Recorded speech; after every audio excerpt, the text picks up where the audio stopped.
The broadcast is now starting. All attendees are in listen-only mode. Good afternoon, ladies and gentlemen. Welcome to TechGig webinar series, our endeavor to empower techies. We believe that sharing of knowledge is the key to enhance our skills and grow us as professionals. With this principle in mind, we have initiated a series of webinars conducted by industry experts to give you all a crisp insight of various domains. The topic of today's session is Empower Your Database Development Using SQL Source Control. And our guest speaker today is Tom Austin. He's the pre-sales engineer at Redgate Software. Tom has spent 6 years working with Redgate's SQL tools, focusing largely on database development and delivery. He has worked closely with customers from many different industries to improve efficiency and productivity in their development environments. More recently, he has been assisting Redgate's customers with bringing their databases into their automated build and CI processes. So, without further delay, I introduce you all to our guest speaker. Over to you, Tom. Thank you. Thanks very much for the introduction, and thank you to everybody joining us today.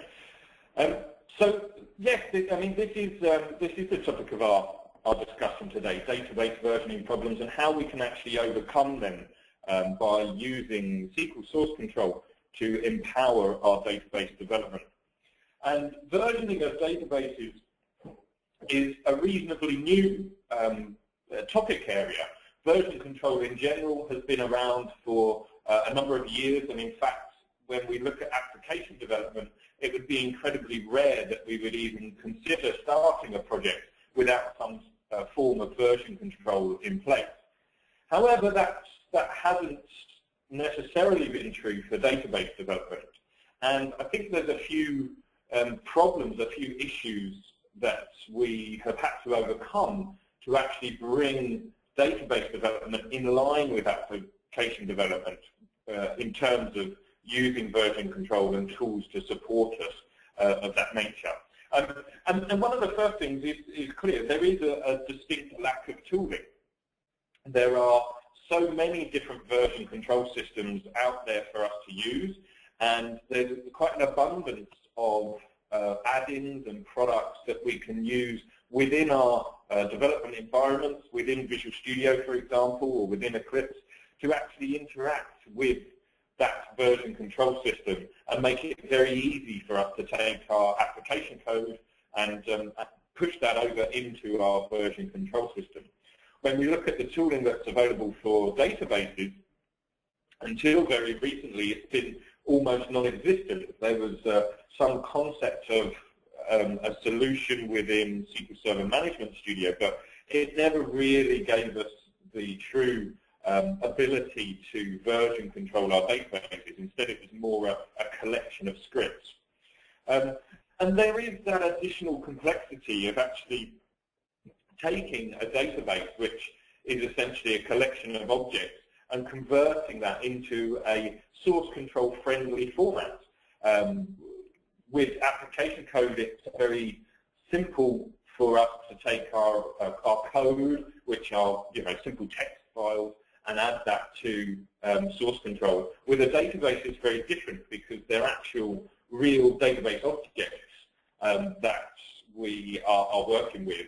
And so there's been a few ways that people have tried to overcome this, and one of the ways that I've seen many of Redgate's customers try and solve this problem is by actually source controlling incremental change scripts, so that they make a change to the database and then save off that script somewhere. But one of the problems with that is to actually get to any individual version of the database, you have to run a whole series of scripts in order. And again, if you miss any one of those scripts, then your database is not going to be on the version that you expect it to be. So, what we see there is a problem around the manual process being quite complex. It's not only complex to recreate the database from a particular version, but it's also complex to actually get that change script saved into source control in the first place. And that's largely because of the fact that there's no integration within the development environment. So our research at Redgate has shown us that the vast majority of database development still takes place, certainly for Microsoft SQL Server in SQL Server Management Studio. And there's very, very little available that integrates within SQL Server Management Studio to make the process of source control in your database easy, simple, and straightforward. And the benefit of actually making it easy, simple, and straightforward is that actually we do have that granularity in source control, so that we do have the ability to trace back through individual versions. We can see who changed what, when, and why. And that's really where SQL Source Control comes in. So SQL Source Control was a product released by Redgate Software that makes the process of source control in your database code incredibly simple. It's integrated into SQL Server Management Studio, the most used development environment for SQL Server databases, which means it's very accessible, and it means that you don't have to leave your chosen development environment to actually carry out the process of checking your changes into source control, which means it simplifies database collaboration, because we can have a large team of developers all working on the same project, who are connected to the same source control repository and sharing their changes across the teams through that source control repository. We'll see in a little while that SQL Source Control allows us to work with two different development models. The dedicated development model, where every developer has their own copy of the database, but also the shared development model, where there's one single central database that each of the developers on a team use, but just connect from their own instance of Management Studio.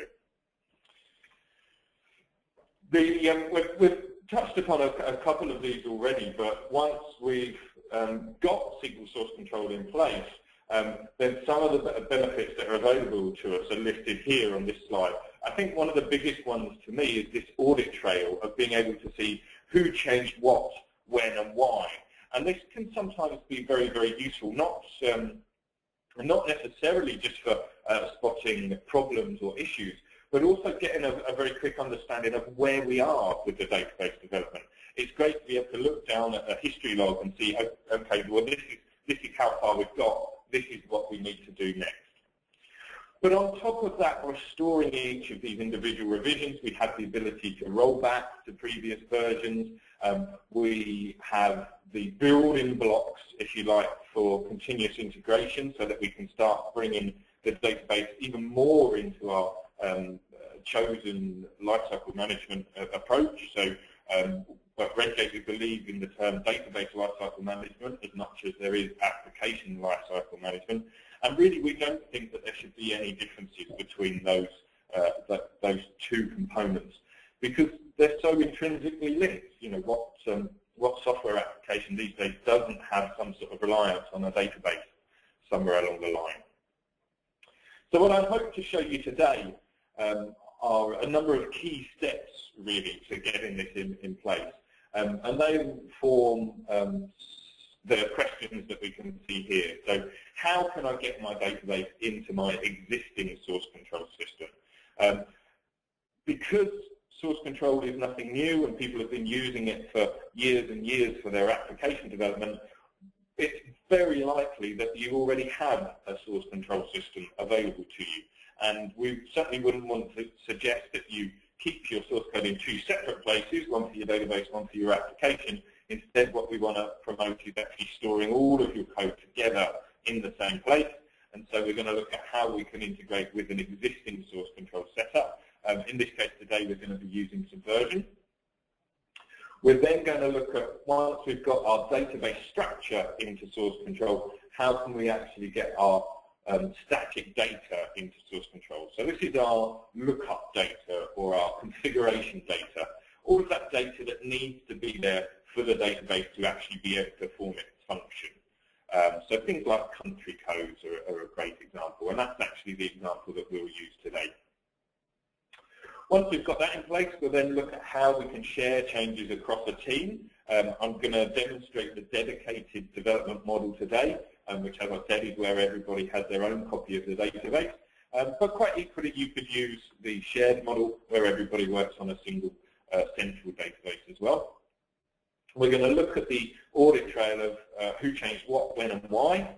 And we're also going to look at some undo functionality that SQL Source Control provides for us. And if we get a chance, perhaps as well, a little bit of a closer look at rollback technology as well, so that we're not just undoing, but we're also going back to much earlier previous versions.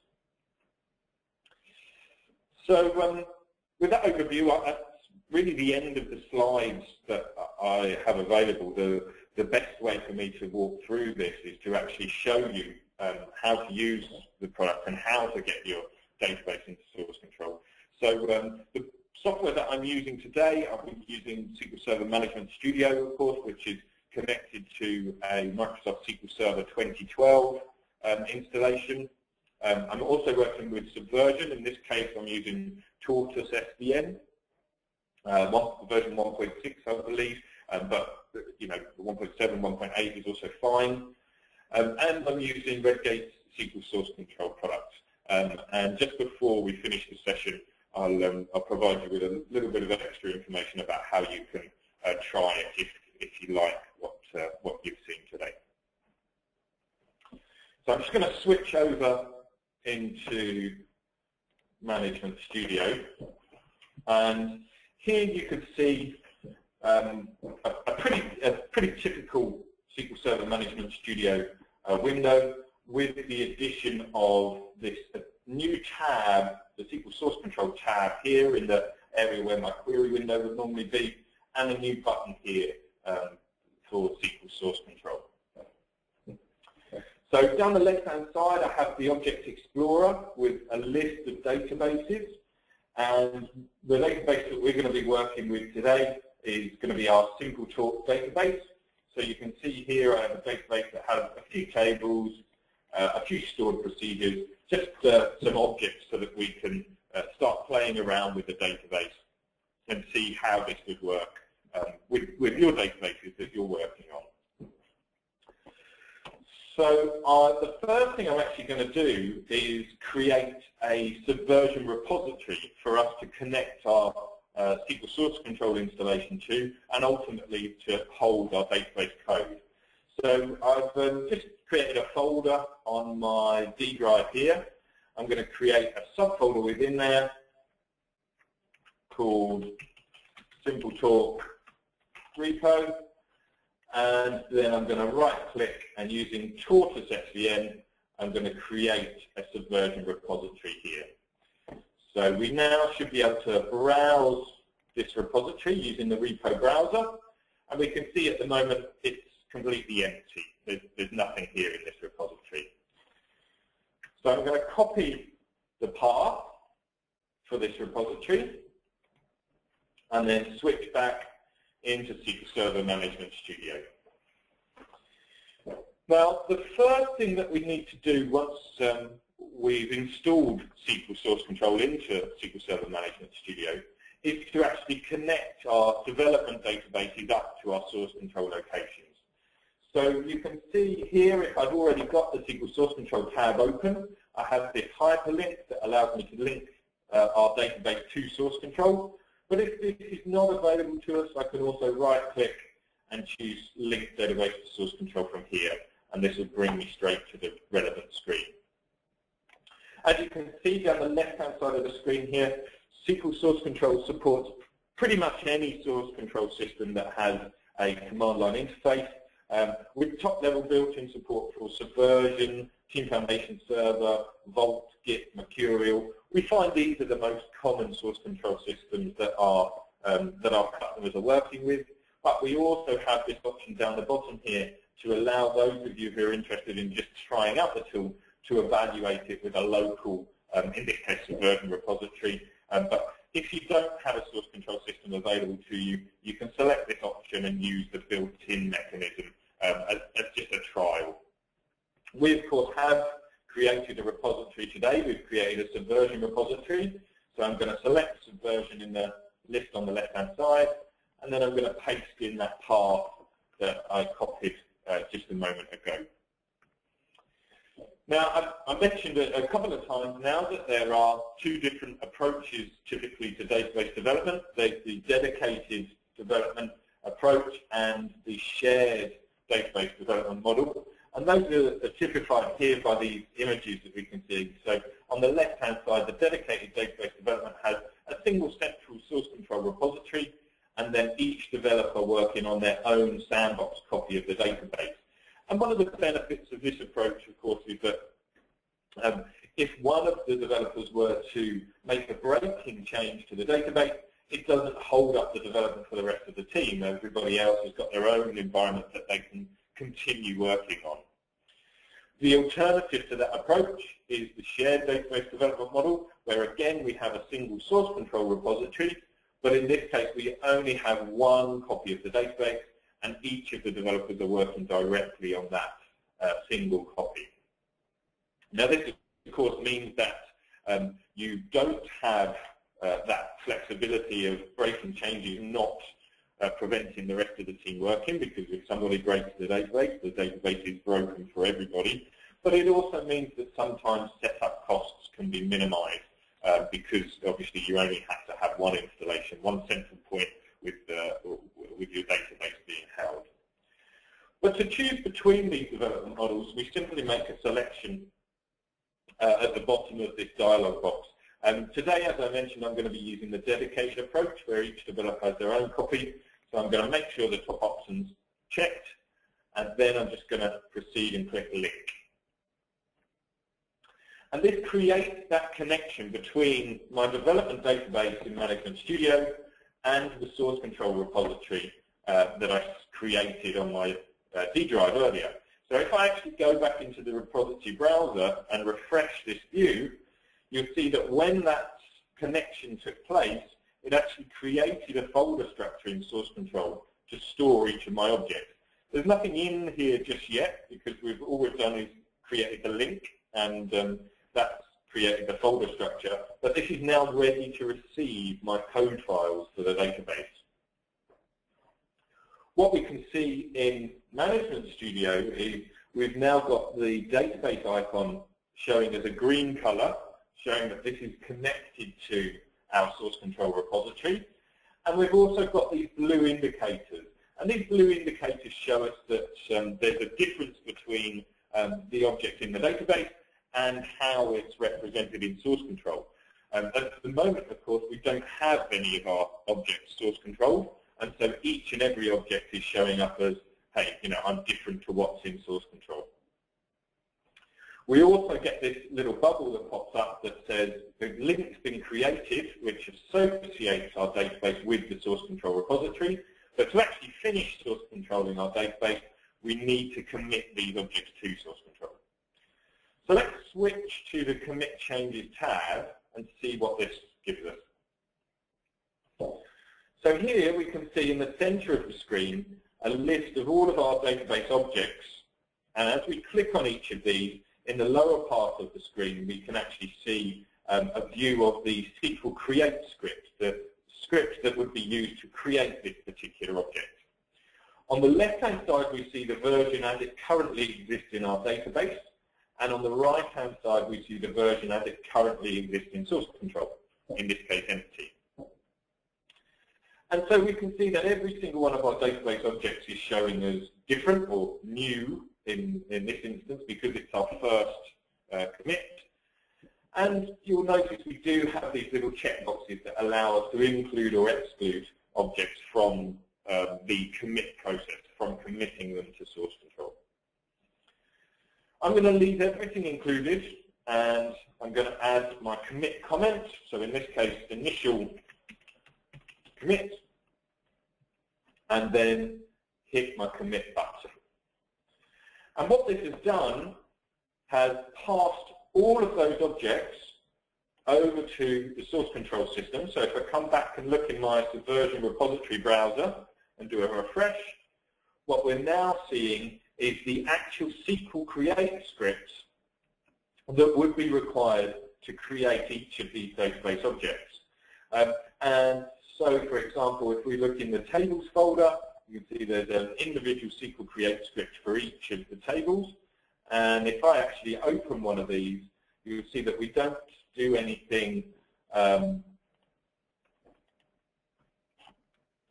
with it that will stop you from being able to access it. It's merely just a standard create script that has standard SQL code in, and you can open it with any text editor that you like. And in fact, you could go ahead and make changes in here to the actual code file itself if that's what you wanted to do. But once that process has been completed, we've actually now got our database in Source Control.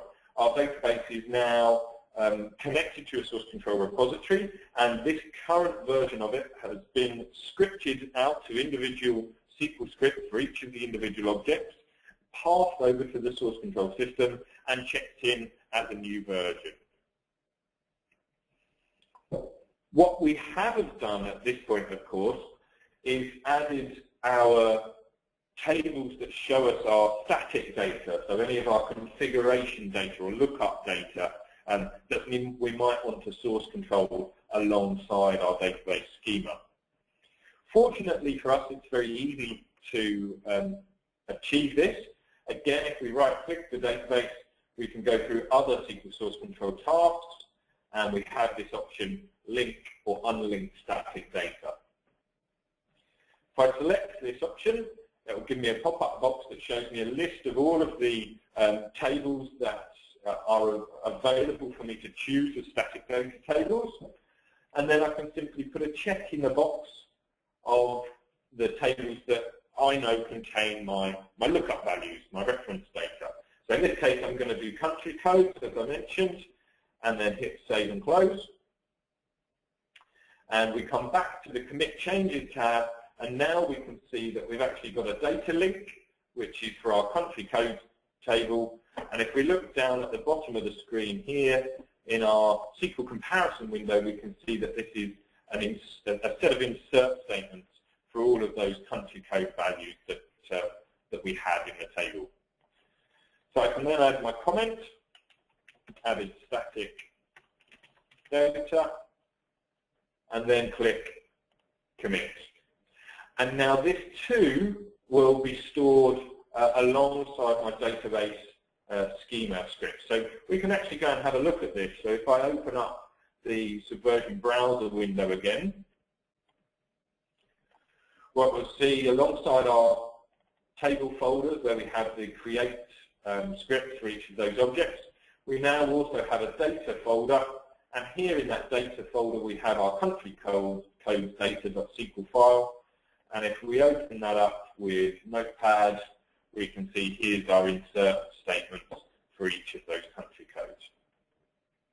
So hopefully that gives you a real clear picture of exactly what's being stored in the background. Now, of course, at this point we can start beginning our database development process. So maybe we want to make a change to one of our stored procedures. I can modify this stored procedure, perhaps by adding an additional column, such as joining date on the end of it. Make that change.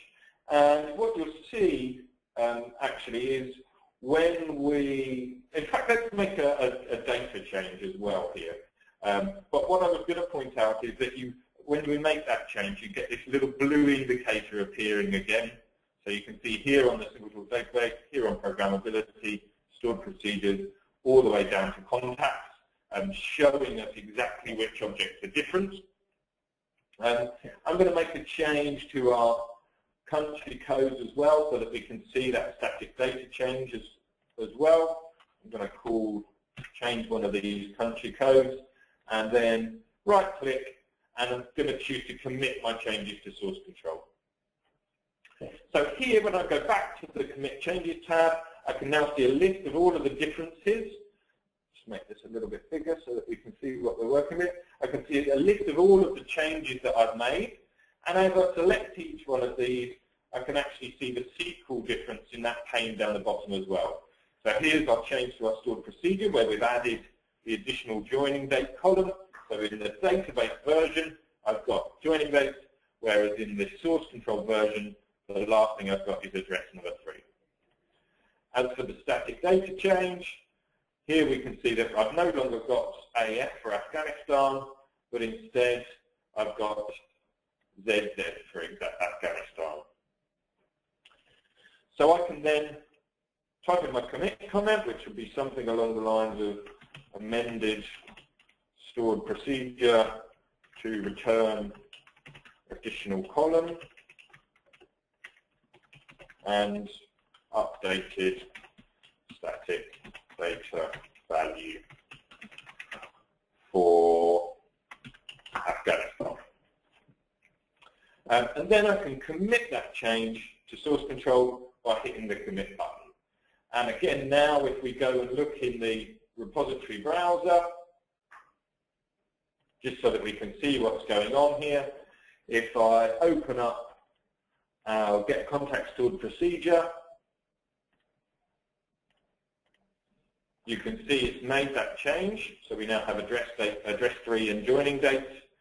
And if I go into our data, open this up with Notepad as well, you'll be able to see there's our ZZ for Afghanistan. So both of those changes have made their way over into the source control repository. And that's really how easy it is to get started working with SQL Source Control, and in this case Subversion, but quite equally it could have been us connecting to TFS, Team Foundation Server, Mercurial, Git, Kiln, whatever source control provider we happen to want to use, Vault, of course. It works in exactly the same way. We just right-click link, paste in the path to the repository, and then we can start working. So this is wonderful for an individual, but one of the other questions that we had at the beginning of the session was, how can I actually share database changes across a team? Well, we mentioned the different development models at the beginning, and I decided to work in the dedicated model. So if we had an additional team member joining us, let's create a new database to simulate this. So let's say this is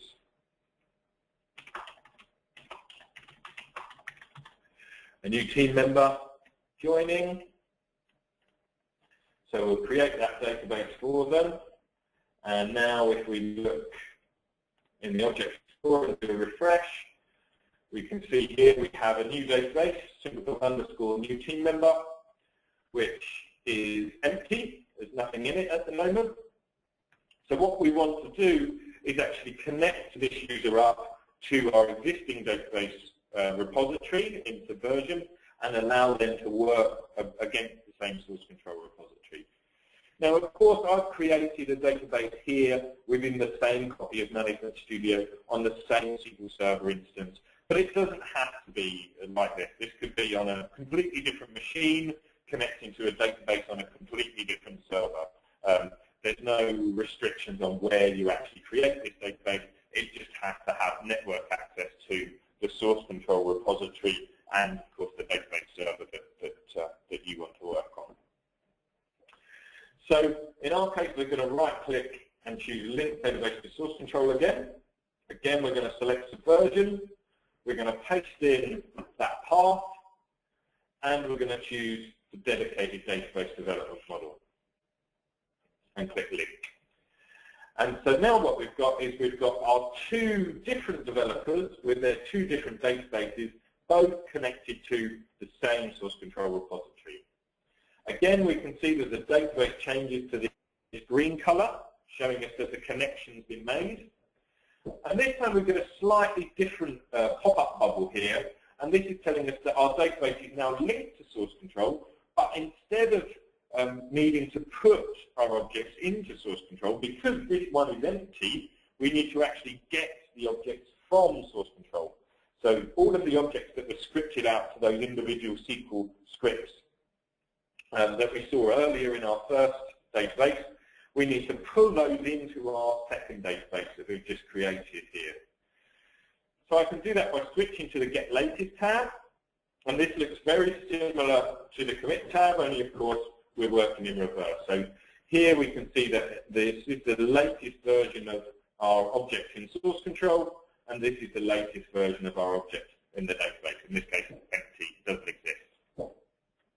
We can see a list of all of our objects and also our data connections as well. So we can see that we've got our static data table there, which is already showing up in our Get Latest view. So let's leave everything selected and do a Get Latest. And you can see that each of those objects is created in that new database, ready for us to start working just as we would if we were working on the initial SimpleTalk database as well. So now that we've got this set up in place and we've got the latest version of the database from source control, let's have a quick look at how we can share a change across the team. So let's make an additional change to our Get Contact Stored procedure, like we saw a moment ago. Let's maybe say we're going to add another column on this, and this is going to be our contact email address. We can make that change, go to the Commit Changes to Source Control window. Here we can see a list of the changes, in this case just the one. The bottom part of the screen, we can see a comparison of the current database version and the latest version in source control. We've also, of course, got our blue indicator showing us which object is different.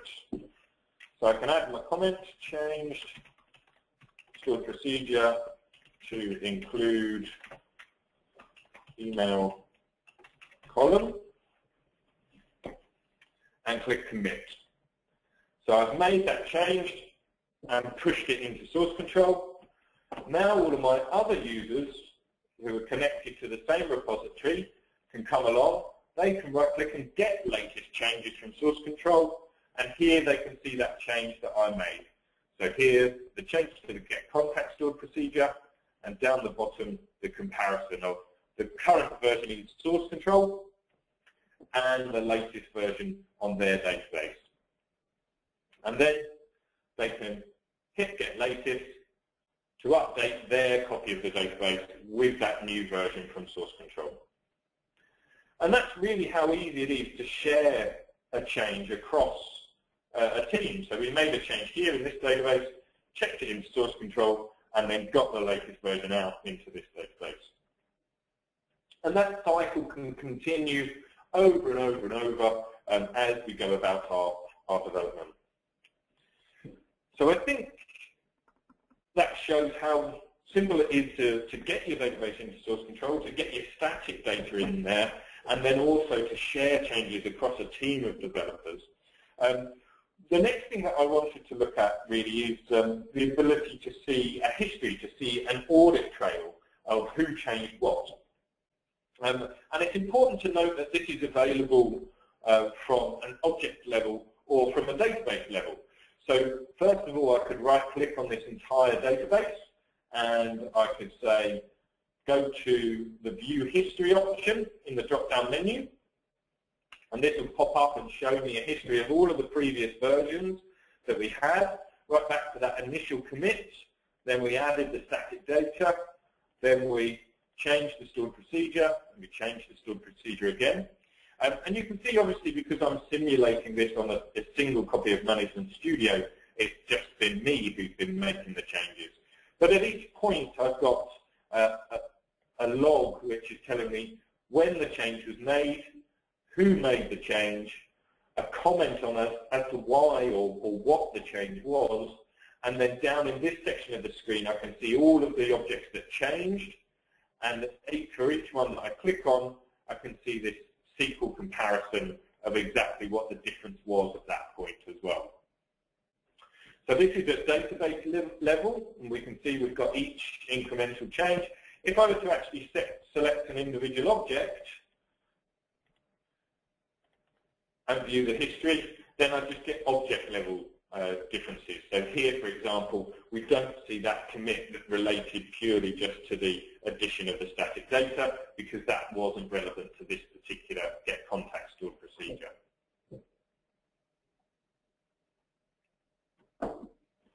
And this audit trail really makes it easy for us to get an idea of what state the database is in, what changes have already been made. You can access this perhaps before you do a get latest if you're working in the dedicated model, so that you have a full understanding of exactly why the objects that you're about to update on your copy of the database have been changed.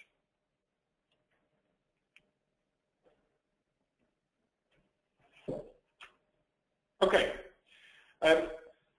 So finally today, I wanted to show you a little bit about how we can roll back unwanted database changes. And because of the way that SQL Source Control actually tracks the differences and the development changes that you make in your database, this actually becomes a really simple process, a very easy thing to roll back, if you like.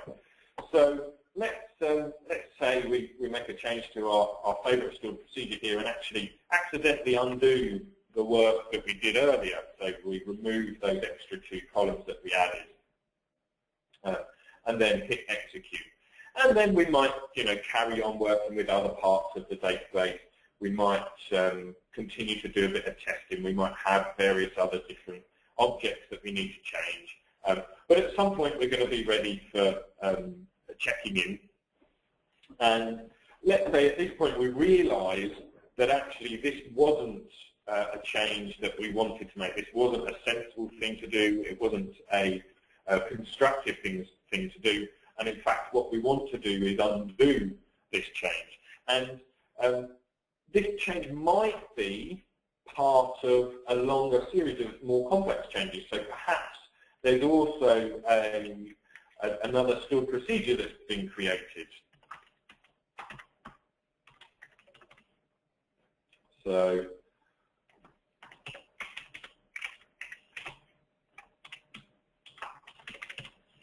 just as an example. So if we go to our commit changes now, we can see we've got 2 changes here, the creation of a new stored procedure and then the edit of that existing stored procedure. And what we want to do is actually get this change undone. We want to roll back that edit. If we right-click on the database and go through other SQL Source Control tasks, what you can see is we've got this option to undo changes. If I click on undo changes, here's a list of all of the changes that have been made since the last commit. And then I can simply leave selected the ones that I want to undo. So, for example, in this case, the edit. And then hit the undo changes button. And now, whilst I've still got my new say hello stored procedure ready to commit, if I actually look at my get contact stored procedure again, you can see that my additional 2 returned columns are there and available once more. So we've just undone that part of the change. If it's a case of having gone through with the commit and actually wanting to undo the change, so let's actually proceed with this commit. Create a new stored procedure. Then what we can do is actually from the view history window, we have some options down the bottom here to use some of Redgate's other tools. So Redgate provide a whole suite of tools, but 2 of them are SQL Compare Pro and SQL Data Compare Pro. And if we have both SQL Source Control and SQL Compare installed, for example, then we can choose a historical revision and then use SQL Compare Pro to update our database to this previous version. So essentially rolling back changes that have already been committed.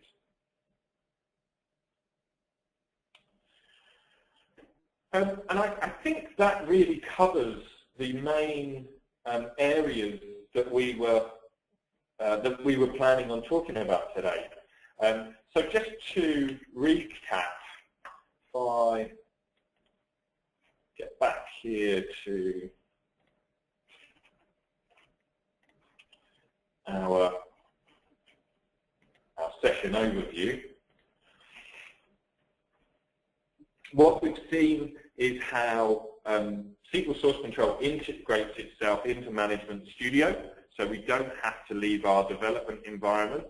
And we've seen how we can then connect one of our existing databases to an existing source control system, how we can then add alongside our database schema our static data, so any configuration data, lookup data. We've then shared database changes across a team. In our case, we just simulated 2 separate users which were sharing database changes. And we've then looked into those, the history of those changes and seen at a database level and an object level who changed what, when, and why they changed it. And then finally, right at the end there, we took a quick look at how we can undo changes that we've made or actually roll back entire versions using Redgate SQL Source Control and in combination with our SQL Compare tool. So I think that really brings us around to questions. I will mention that I will be doing a series, and with my colleagues we will be doing a series of these presentations which will be available on TechGig, and of course on our own website you will find the products that we use as part of our demonstration. When speaking specifically about SQL Source Control, we do have a free trial version available, which is completely uninhibited. It's the full version. You can try it with all features and functionality for 28 days, and then at the end of the 28-day period, it stops working until you enter a license key. But you can grab that for free at the Redgate website, redgate.com. So I'm going to switch over to questions now. Thanks for the insightful presentation, Tom. Let's quickly take up the questions now, as you have just mentioned. I request you to read out the questions and their answers so that all our users may listen to your insights. Yep, I've just got the pane available. Okay. Bear with me a second.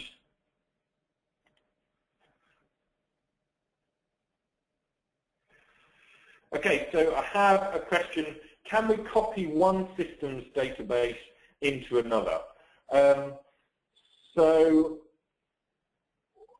if I understand the question correctly, what you mean, well, let me check first of all. If you're referring to can I use and connect an Oracle database and then move it over onto Microsoft SQL Server, unfortunately, no, that's not the case. We offer tools specific to a particular platform.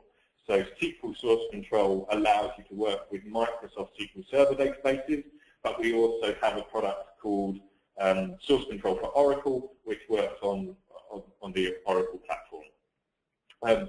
However, if that question means can we almost use the tool to recreate a database somewhere else, yeah, of course. And in fact, that's kind of like what I was doing by simulating that new user.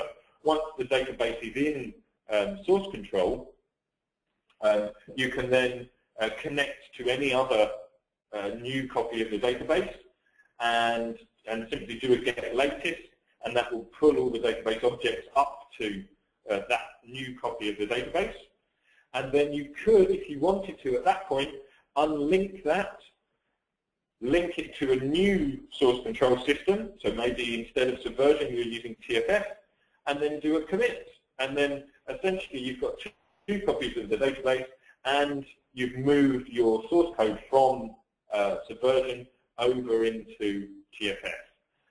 I think that covers every interpretation I can make on that question, but if I haven't answered fully enough, please do follow up with any additional comments.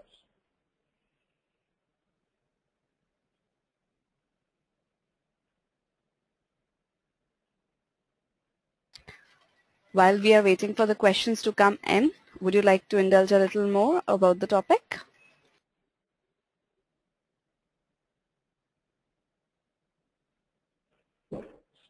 Sorry, I misheard the end of that.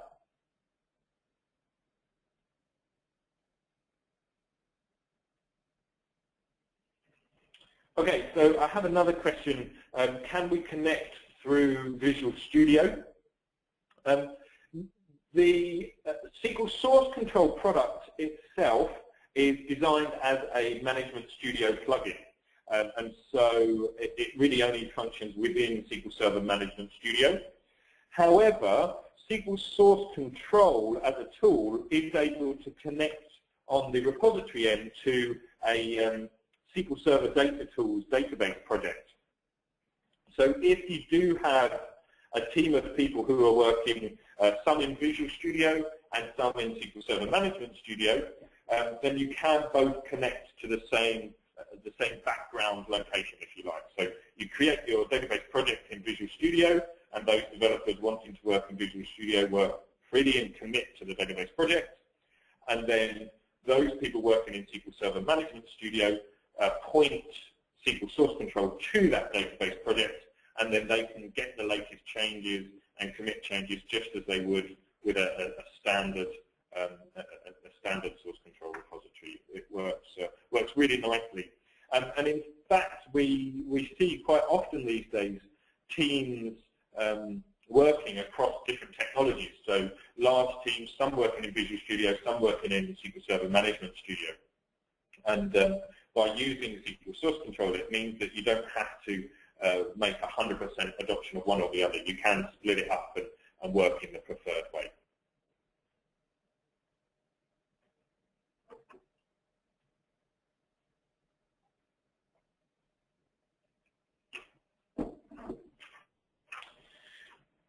So we have another question. Is this possible in MySQL and PHP?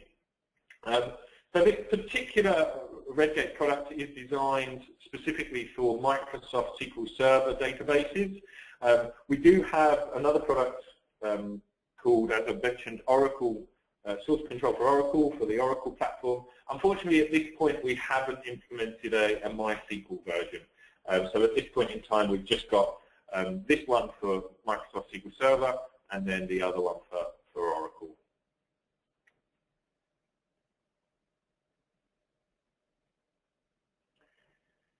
Another question, instead of SVN, can this be integrated with Microsoft Visual Source Safe? The answer is there is a version of SQL Source Control that is possible to integrate with Microsoft Visual Source Safe. However, I would strongly discourage that, as even Microsoft themselves have end-of-lifed Visual Source Safe and are strongly encouraging people to move over to Team Foundation Server. Microsoft Team Foundation Server is a replacement. It's very unlikely, well, in fact, it's certain that we will no longer be making any development changes that will relate to Visual Source Safe support, as essentially it's been discontinued.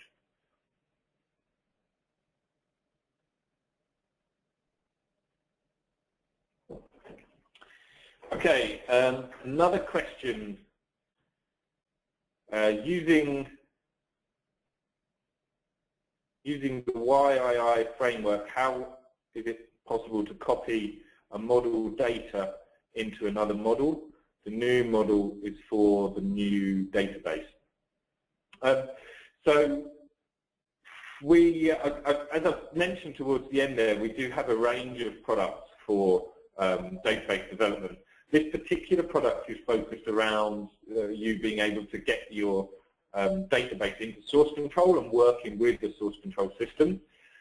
However, if you are looking to move data from one place to another, if you're looking to transfer data from a source to a target, then I encourage you to check out our SQL Data Compare tool, which you point at a source and a target. It will tell you the differences between the data and then allow you to sync those two things up.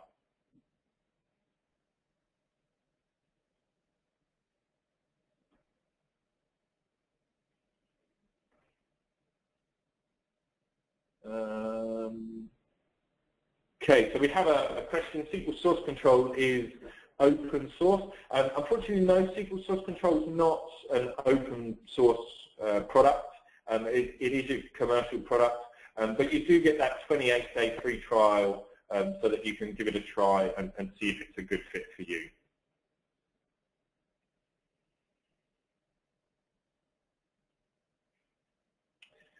Will the whole procedure be the same for Oracle databases?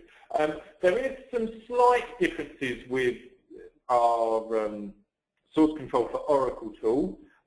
One of the biggest ones being that unlike Microsoft SQL Server, where in fact, well over 80% of development takes place in a single IDE, SQL Server Management Studio, in the Oracle space it's much more varied.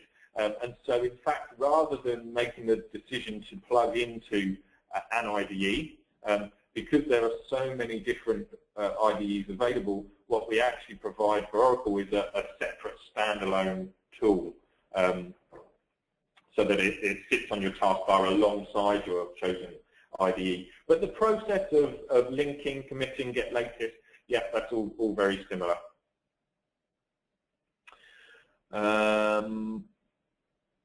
Can we,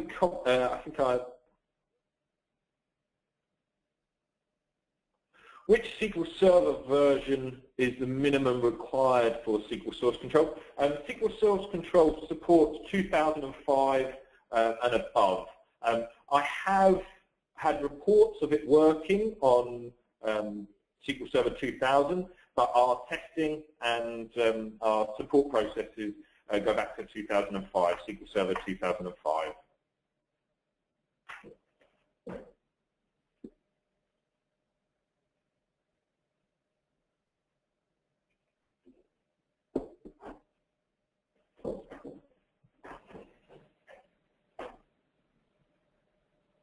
Any other final questions that I can help with?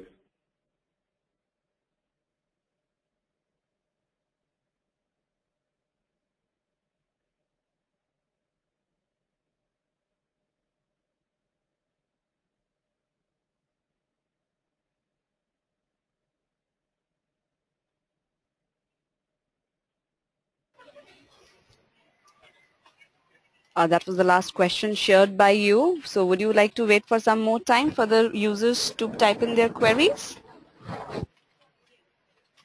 Sure, yeah. Yeah. All right. So let's wait for some time. Meanwhile, if you would like to share a little more thought about the topic that you are speaking about to the audience, that would be great. Of course, I'd be happy to. One of the things that I kind of alluded to right at the very beginning was that how source control is nothing new for application development. It's something that's been around for years and years, and something that we would never consider starting a project without. And really one of Redgate's goals, and one of the things that I strongly believe in, is that doesn't just apply to source control. In fact, there's a whole range of techniques and tools that we have in place for application development that could very equally benefit our database development. And so as we progress through these various different sessions that myself and my colleagues will be hosting here on TechGig, what we want to try and paint a picture of is how we can move towards almost the cutting edge of continuous delivery for our database as well as our application. And really the fundamental building blocks of that have to be source control. Once you have your code in source control, whether it be application code or database code, so much more is possible. So in the next session that we're doing, I think we'll be looking at how we can then take our code that we have in source control and test it on a regular basis with an approach very similar to unit testing, only for our databases. Before moving on to look at how we can use it in a form of database continuous integration. So in fact, every time we commit our database changes into source control, we're checking that we can still build the database. We're checking that we can still upgrade the previous version of the database to the new version of the database without any data loss, without any dependency information being lost. And each step that we take along this path actually brings brings database development in line with application development, so that we're not reserving these benefits purely for our application. We're actually also sharing these benefits across to the database. And where in fact you could argue is where the real value is stored. The real value is often in the data.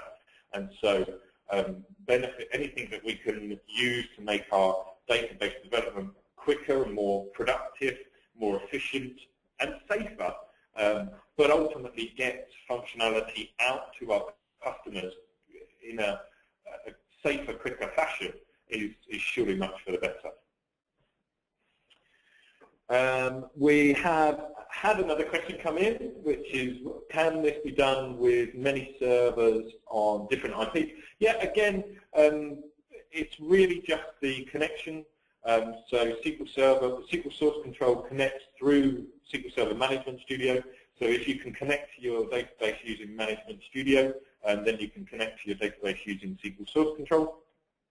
And then all you need from there is a network connection to the location of your source control repository. Most of the time, this is some dedicated source control server or a dedicated version control server. In this case, today we've just simulated it with a local folder on my machine. But yeah, as long as you've got visibility, network visibility, then there's no reason why everything can't be on different servers.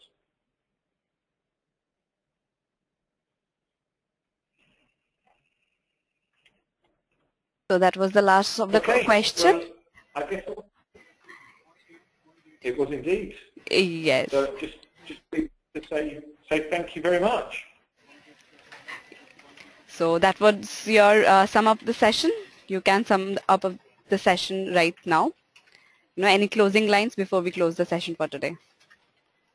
Yeah, sure. As I say, I'd really encourage you to give this a try. It really is as simple to set up as you've just seen. I've done this from scratch live here today. And really it just brings database development back in line with application development. Why save all of those benefits for just one area of your development process when the database is so important? I'm really thankful to our guest speaker today for conducting this wonderful webinar. It was indeed a great session. And I would also like to thank all our participants for their support in making this webinar a success. The recording of the webinar will be available on techgig.com by tomorrow. Thank you all for joining us today. Thank you, Tom, for taking the time out and having us. I hope you have a great day ahead. Thank you. Thank you. Bye-bye.